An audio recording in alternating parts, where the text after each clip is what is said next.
Am I under arrest? You've assaulted an innocent man in front of his wife and baby girl. Do you remember any of that? Does the defendant have any priors? Resisting arrest, DUI, assault. My client has been awarded a Purple Heart and a Bronze Star Medal for his combat service. I'm ordering you to undergo a 60-day outpatient rehabilitation program. Good luck.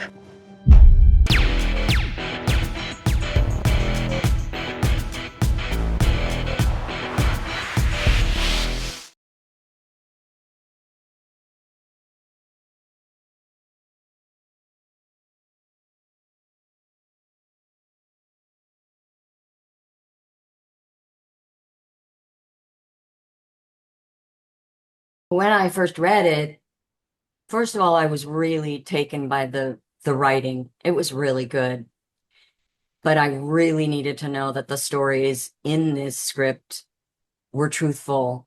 And I needed to know that there was a woman like this out there who does that. And once I heard Stephen, heard his story and how long he had spent putting this together and the real voices and the permission that he received from their families to put them into this script, I was really amazed at that he could go through all of that. And that's why it rings so true, because it is. Right. And then when I talk to do my own research, when I talk to the people who do this, there's a lot behind them, and they're not paid well. And they're really doing it because it's a personal cause for them. It's a mission for them. And they put so much of their heart and soul into it. And I felt really fortunate to be able to tell their story, and to be able to just speak to them was very helpful to me. So I was able to go into this knowing that it wasn't a made up thing. And but what a responsibility I had to do it right. And I hope that I did.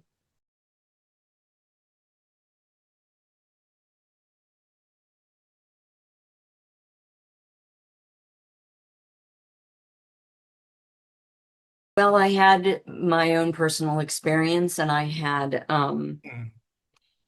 found that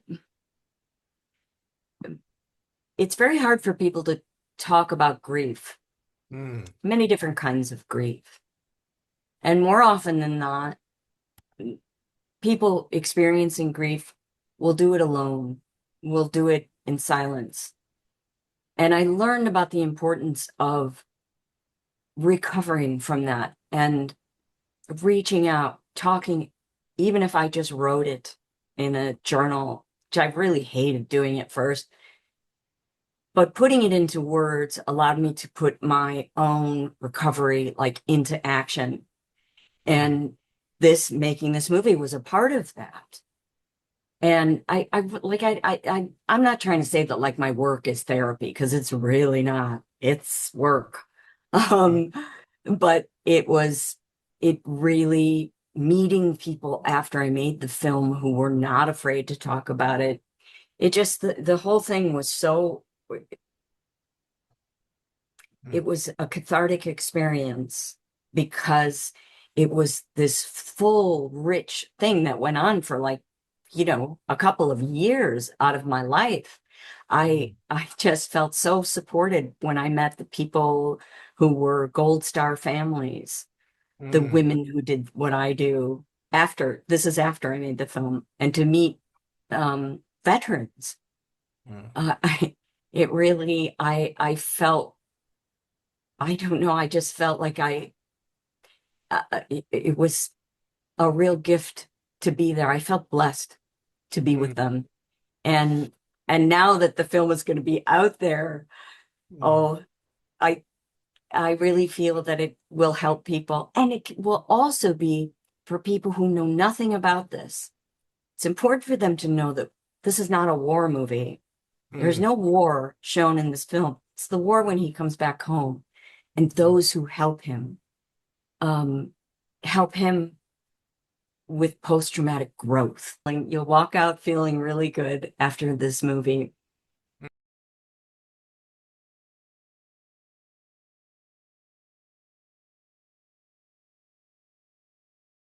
Well, that is a lot to take on.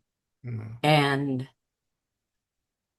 but he still could be my director. But he'd have to be in character, and he was this, this fragile, broken young man. But then I was the one who was like breaking down, and he had to also help me, like, and still be my director. I don't know how he did that. And it was really quite a feat. And I wasn't sure how anybody could do that, but he did. And then he had to wear another hat and go into the editing room. So I just don't know what he did afterwards to, to put himself back together, or even if he was broken. I don't think he was. I think he did a really noble thing in making this film, and to dare to play both of those roles on the set. That was something I've never done, and I don't think I want to.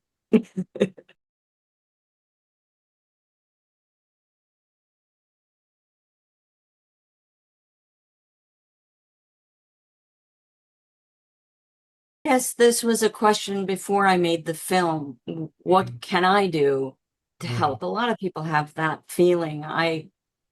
This is a very personal issue for me. Like, how are we supposed to help veterans? How, and all I can do is entertain. I'm an actress. And then Stephen had the words, and he had the story for me to tell. And that's what I wanted. That's what you can only hope for. Fortunately, I had the opportunity to do that. So I can teach through my work this way.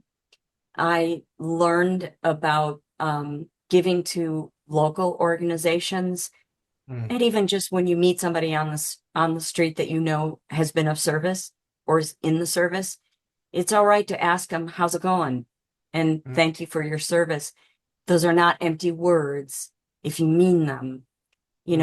Take an extra minute. Just even that, from what I learned from them, even that is meaningful. Even that helps. Give them that respect. Give them their dignity. Even that is something that you can do.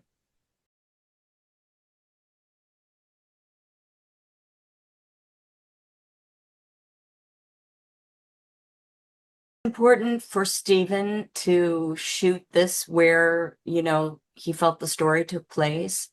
And we were really welcomed into that community. We had veterans on our crew. Stephen, had already known a lot of these people for 10 years. So we were more than welcomed to shoot there. And it's really not easy physically when you're working on a low budget. You're not going to get a lot of, you're not going to have the giant trailer and the dressing room and the fancy hotel. Or actually, our hotel was pretty nice. But you're not going to get a lot of perks that you would otherwise get to make you feel comfortable.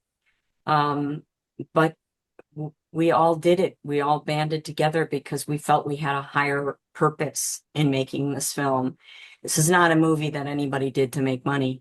It was a movie that we did because it meant that much. So it was really cold, and I'm not good in the cold, as they heard me complaining constantly. Virginia's cold, Virginia's cold.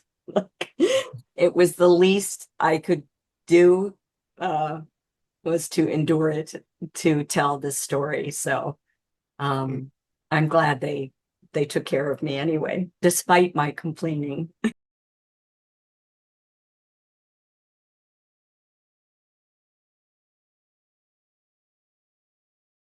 Want them to take away a feeling that growth and recovery is possible. It's not PTSD. It's post-traumatic growth. It's post-traumatic. What happens post-traumatic? This story is what can happen when there's help available. And there is. Not enough. You can take that away from the story. There's not enough. Everybody knows that. So try to get involved to help support our veterans more. This film is also speaking to that. So yeah, that means a lot to us. Well, thank you so much for your time, Virginia. I had a good time talking to you. Have a good day. Thank you. Thank you. Thank you so much. Bye-bye. Take Am I under arrest? You've assaulted an innocent man in front of his wife and baby girl. Do you remember any of that? Does the defendant have any priors? Resisting arrest, DUI, assault. My client has been awarded a Purple Heart and a Bronze Star Medal for his combat service. I'm ordering you to undergo a 60-day outpatient rehabilitation program. Good luck. Nah, I'm not doing that. Do you know what the VA's put me through? If you have a brain in your head, you're going to listen to me right now. Because the next time you try to provoke a lethal response from law enforcement, you might not have an angel sitting on your shoulder. The courts think that you're gonna fix me. I hate to disappoint you, but I can't fix you. That's your job, not mine. Did you know that your father got out? He's a dangerous man, Calvin. Be careful. We came back and they spat on us at the airport. No homecoming parade, no celebrations. You can't pretend like you have any idea what it's like to be in combat. No, but what I do know is this field of work that I've dedicated my life to has helped a lot of people. When you got back, something was different. It wasn't that you'd changed. You'd been replaced. You lose your morality when you go to war. And the hard part is coming back to a civilian society that doesn't have any idea what's going on in your head. It's hard to believe my enemy is the man I used to be. I bet you wonder, where's my tribe? And I ain't talking about no friendship neither. I'm talking about brotherhood. What is it that you truly want, Calvin? I just want to wake up in the morning and feel something. My pain is relative, son. Sometimes we gotta fall apart to find ourselves all over again. Wait for me there, wait for me there. You were willing to give your life for your country. Now maybe you can try living for it. What are you feeding this guy? Look at this. What do you want? I did 4 tours. Of the Cheesecake Factory. Oh! Okay. Little spicy, little spicy.